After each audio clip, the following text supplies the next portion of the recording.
Hi, so I made a TikTok last week about how Justin and Hailey Bieber are surveilling me, and I got a lot of comments and questions about the whole situation. So I'm gonna do a little FAQ based on some repeating questions and comments that I got. I do want to make it really clear though that a lot of the comments that I've been getting are bots. I do believe that they are, because they're trying to make me look crazy and not trustworthy and uncredible. So just know that a lot of the comments that I've been getting are bots, and that is not being overlooked.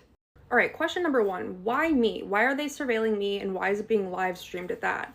I believe, and this is just my opinion, but I believe that they are illegally surveilling me because of the information that I obtained from my Reddit page for Britney, and how there is a right-wing propaganda machine, and I believe that Justin and Hailey are connected to that right-wing propaganda machine, and I did not know that at the time of joining this group project with them. So I believe that they are surveilling me so they could see if I was getting closer to the point of finding out that they are part of the very thing that I am going after. Also, my dad was a professional baseball player, so I am connected to the entertainment industry in some capacity. And as far as the live stream, the group project had already started at this point, so I think that they just gave everyone access to it because there was a group project going on. And ultimately, I think it was a distraction from the genocide, which is gross, but true. Question two, do I have a support system in real life to tell this to? I have tried to relay this to my friends and family, but I do believe that they were coerced and extorted and possibly had to sign NDAs, because, like I said, they tried to dig up blackmail on me. And so no one in my personal life is acknowledging this out of fear. Number three, where do you access the live stream? I don't know. I wish that I knew. I wish that I had seen it before. This would make all of this a lot more easy, right?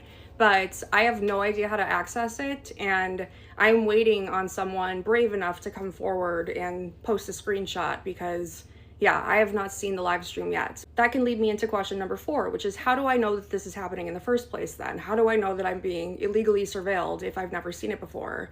And the answer to that is that I am seeing everyone in the group project, Justin and Hailey, I'm seeing everyone react to what I'm doing in real time. This comment is not lying. I realized that I was being surveilled when I was going to the bathroom, and it was extremely embarrassing. And yeah, he's not lying, which is another reason why Justin has a song called Poppin' My Shit. All right, so number five is, am I deleting comments, and why if I am? Which I am, because they are sending bots to my comment section to flood it and saturate it with comments calling me crazy, calling me unwell, saying that I need an intervention in a 5150, and basically so you find me not trustworthy or credible. And I feel like that is working. So that is why I'm deleting comments and responding to comments and standing up for myself and my truth. Like I said, my Reddit page was flooded with bots to sabotage it, and that is what they are doing in this moment right now. And I'm familiar with that, and I'm not going to tolerate it. Also, anyone in the comment section who is agreeing with a 5150 or an involuntary hold, don't be lame. That is not cool. We are not living in 1960 anymore, and involuntary holds should not be a thing. So please do not be perpetuating that narrative that they are sending bots to create. By the way, a reoccurring comment that I'm getting is going after my eyes and how they're dilated. And my medication makes my eyes dilated. I take Adderall, and I have for half my life, like I said. It's really not that big of a deal. And yeah, that's just an ad hominem attack. They're just attacking my personal because they want you to be distracted from the message that I have. So number six is, how are we in communication? Because we have never talked directly. That's true. We are in communication subliminally through social media by use of music and colors. So like I said before, I have a playlist on Apple Music called Alive that you can go look at, where I update it daily to basically respond to everything that's going on in a way that reaches everyone that's been following the playlist. And that's the way that we're going back and forth. You can call it crazy, but that's the truth. I'm going to break down some songs that were released over the summer that were part of the group project in a different TikTok, but I'm just going to name some of my favorites. So Illegal by Pink Panthers is about the situation. Man's Best Friend, Sabrina Carpenter's album. House Tour, Nobody's Son. Those songs are about this situation. Man Child. My playlist is named after the song Alive by Ye, Kanye West, and in that song, he's literally saying, I read it on Reddit. Go listen to the song.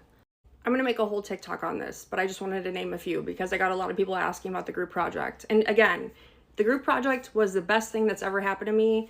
These artists are the most talented, funny, kind, generous, patient people, and I'm just so grateful for everyone that was part of it. They had nothing to do with the setup. I can't say that enough. Also, the colors pink, blue, and teal are symbols basically for this group project and revolution, I'd like to say. And I could break down the origin story and the lore behind all the colors. It's kind of silly and embarrassing, but they are real stories, so if you want me to break them down, I'd be happy to. Number 7 is, where are the cameras in my home? The cameras are in my MacBook and my phone. And I'm also getting asked why I don't just put like a sticky note over it. And I'm not just gonna get over the fact that they're illegally surveilling me. Like, I wanna set a precedent that doing this is not okay, because I feel like it's becoming more and more used, especially in America, to surveil people. And I wanna set a precedent that that is not okay and shouldn't be normalized. Number 8, what will be my proof if I were to sue them that this is happening? And the answer to that is the surveillance, which is why it's so hard to get in the first place, right? Number 9, why did I change my mind on Justin and Hailey? Because if you look, I made a TikTok that I had privated public where I'm basically telling them that I love them and I'm grateful for them, because that was right after Swag 2 had come out.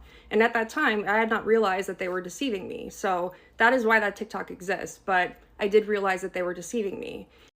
Number 10, what does this have to do with Palestine? This has to do with Palestine because I learned from my Reddit page for Britney that American media can be used to sway and distract us on a day-to-day basis by shoving trivial stories in our faces, or tragic stories, to distract us from something as ultimate and important as a genocide.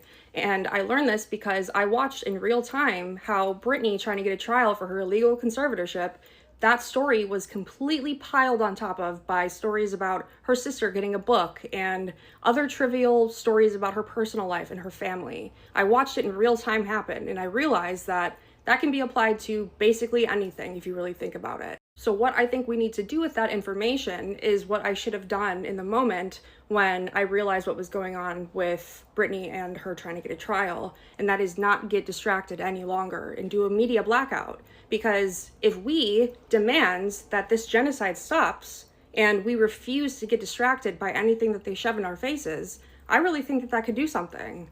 All right, I will leave you with that. I hope that clears some things up. Thank you for listening, and if there are more reoccurring questions or comments, I will be happy to address them.